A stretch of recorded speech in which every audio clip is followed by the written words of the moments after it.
Before I tell you what I found that night, I need you to ask yourself something. What if the people you loved most were hiding something from you, not to protect you, but to protect themselves? What if every smile you trusted was a mask, every silence a secret buried just beneath your floorboards? Don't forget to like, share, and subscribe, because what I'm about to tell you will make you question every voice you hear in your own home. That night began like any other. A quiet drive home from the hospital, rain whispering against the windshield, the world outside blurring into streaks of gray. I told myself the worst was behind me. My mother was gone. Her pain was over. But when I stepped inside my house, the air didn't feel like home. It felt heavy, thick, like the walls were holding their breath. Every corner looked familiar, yet wrong. The lights flickered once and went still. I called my wife's name. No answer. My daughter's door was shut, the kind of shut that feels intentional. Then I heard it, a sound from below. Soft, broken. A woman's voice calling out. At first, I thought I was imagining it, that grief had followed me home. But then the voice said my wife's name. The same tone, the same softness, the same voice. I froze. The sound came again, muffled, desperate, coming from the basement. And in that instant, I knew one thing for certain: my mother's pain wasn't over.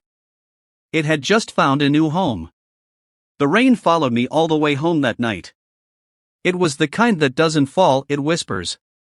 Soft, steady, almost gentle, but heavy enough to make the world feel like it's drowning. I'd just left the hospital. 3 nights of sitting by my mother's bedside, watching her fade one breath at a time. When the machines finally went quiet, I told myself it was mercy. That she was free. That the pain was over. I kept repeating it as if saying it enough times would make it true. By the time I reached my street, the world looked washed out, streetlights flickering through the fog, the air thick with the smell of wet asphalt and old leaves.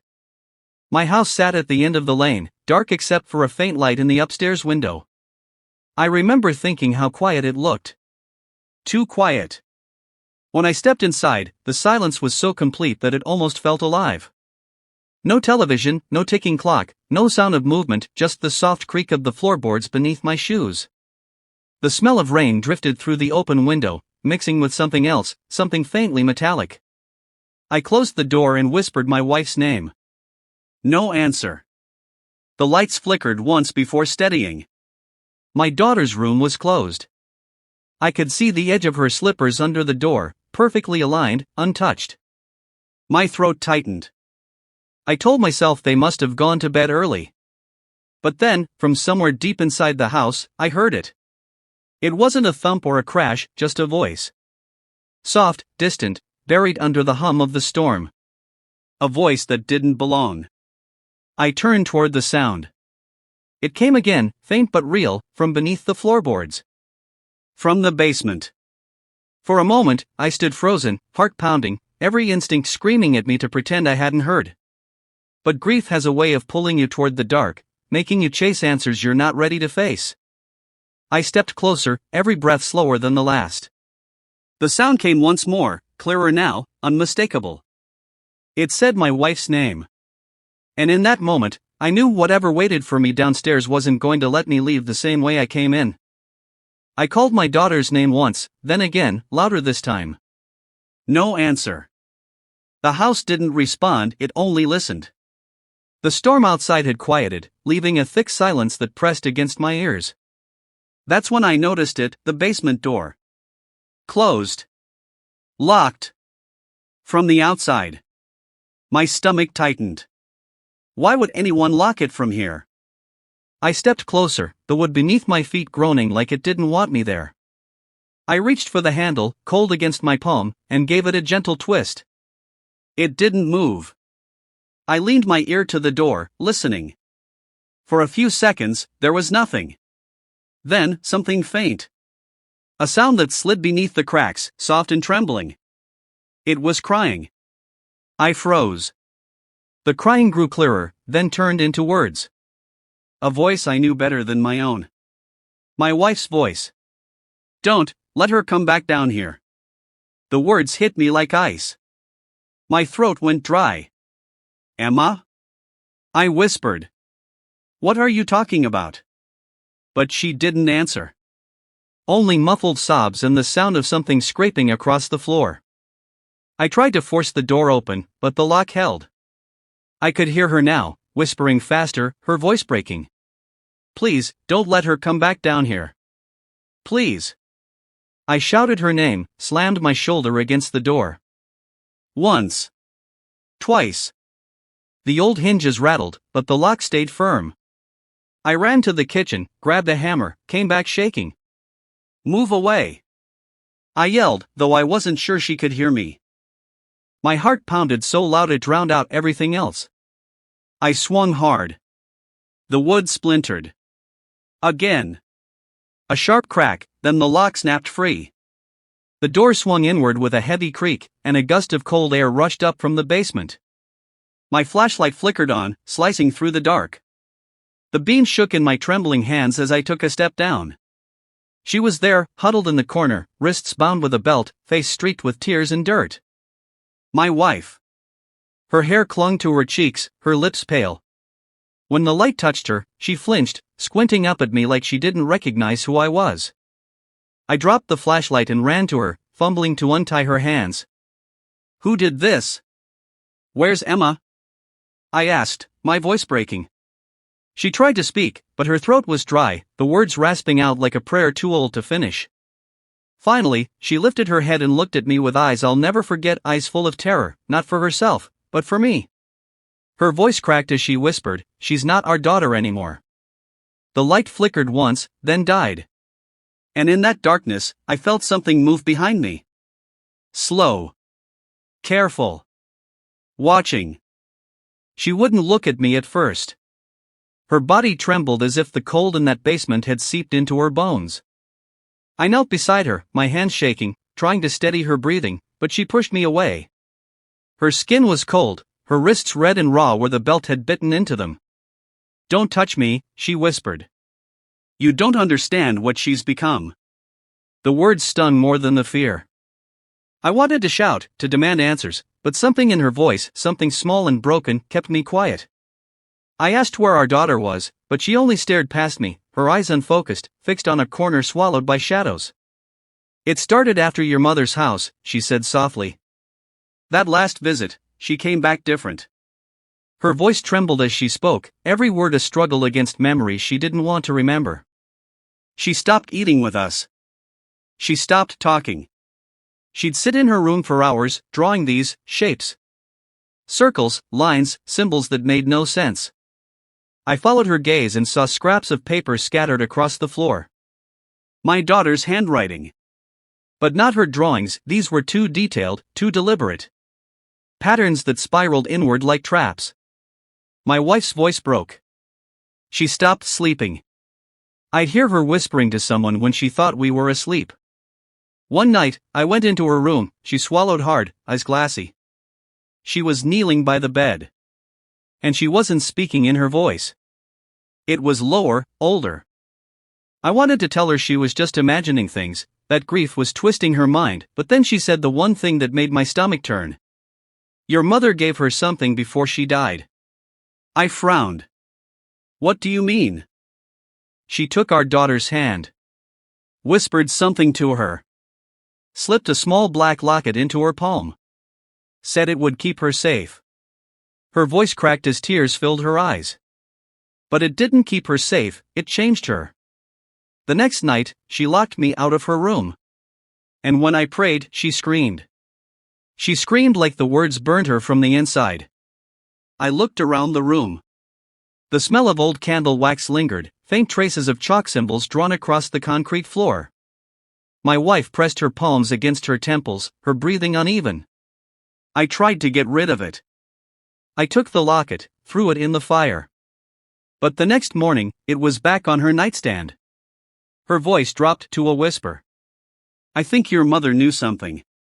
Something about what lives in our bloodline. I found her letters. She tried to stop it, but she couldn't. And now it's inside her." I felt my heart pounding against my ribs. I wanted to believe it was just grief, just paranoia, but I couldn't unhear the crying I'd heard through the floor. My wife grabbed my arm, her eyes wide and pleading. You don't understand, she said. She's protecting us from something worse. You opened the door. You let it out. Before I could ask what she meant, the air shifted. A slow creak from the ceiling above us, like footsteps. A voice, small, familiar, but not innocent, echoed through the vents. Daddy! The flashlight flickered. My wife froze, tears spilling silently down her face. She's awake, she whispered. She knows you're here. The air shifted the moment I heard her voice. It wasn't a scream or a cry, it was calm, almost gentle, and that made it worse. From upstairs, through the vents, came the sound of soft footsteps. Light. Careful. Like someone pacing just above my head.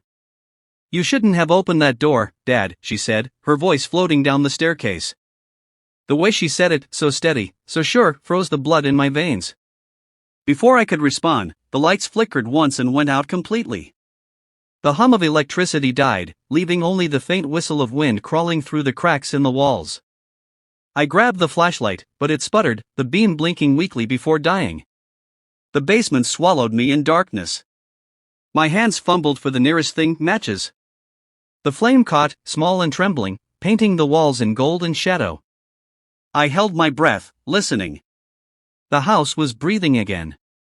I called her name softly, climbing the stairs one step at a time.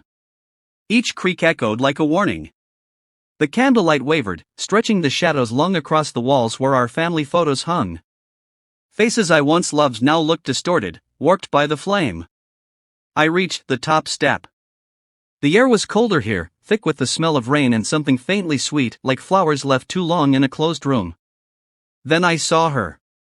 She was standing by the window, facing the night. Her hair hung damp over her shoulders, her nightdress pale against the dark. She wasn't moving, just staring out through the glass. Emma? I whispered. She didn't answer. The candle flickered harder, as if the flame itself feared her. I stepped closer. That's when I noticed the thing dangling from her hand, a silver rosary, glinting in the dim light. My chest tightened. My mother's rosary. The same one I'd placed beside her before the coffin was sealed. Where did you get that? I asked, trying to keep my voice steady. She tilted her head slightly, not turning. She gave it back, she said softly. The words sank into the silence like stones. The flame in my hand shrank, struggling to stay alive. Her reflection in the window was smiling, but she wasn't. It smiled before she moved, the grin stretching unnaturally wide, her eyes hollow in the glass. Emma, you're scaring me, I said, stepping closer. The candlelight trembled against the walls. She turned then, slowly. Her eyes caught the light, reflecting something that wasn't hers. I told you not to open the door, she said, her voice no longer hers either. Now she's free. The whispering started again. First one voice, then many. My mother's voice among them, chanting, weeping, whispering my name. The candle went out. In the dark, I could still see her outline, faint, like a shadow burned into my mind. Dad, she whispered. She wants to see you. The floor creaked behind me. The cold air turned warm, like breath on my neck. And then everything went silent, except for the sound of my heart trying to escape my chest. The house felt different after that, hollow, lighter in a way that didn't feel like relief but like something had been taken. I stood there in the dark, clutching the useless candle, the echo of her voice still twisting through the air.